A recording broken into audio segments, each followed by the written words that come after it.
Terry, Jason and myself have been involved with Recovery College for quite some years now. We've delivered a webinar every week through the last 18 months. It must be approaching 2 years now. So every week we have 3 topics: understanding psychosis, what's paranoia, and living well with hearing voices. So pretty much every week one of those webinars is on for an hour and a half. It's really clear from the questions coming in. Those attending the webinar really value that lived experience that Terry and Jason bring to the webinars. Really, the webinar's about trying to get across lived experience of psychosis and what people find helpful in terms of recovery.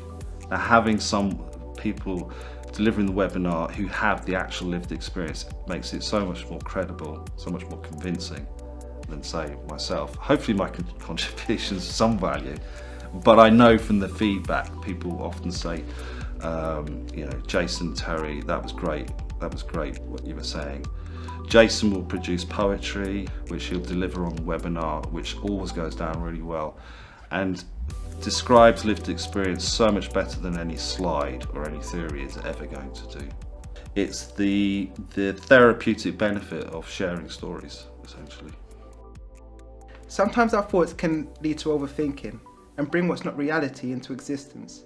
Slowly, we begin to start sinking, and before you know it, our world starts shrinking.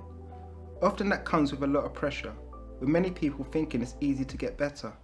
Accepting what's happening may take some time, but you're the best judge of how you're feeling inside. One thing to remember is that you're still breathing, and where there's hope, there's a chance of healing. Try to note down the things you're achieving, and most importantly, don't stop believing. Our journey may require self-compassion and patience, and sometimes it's best not to have a destination.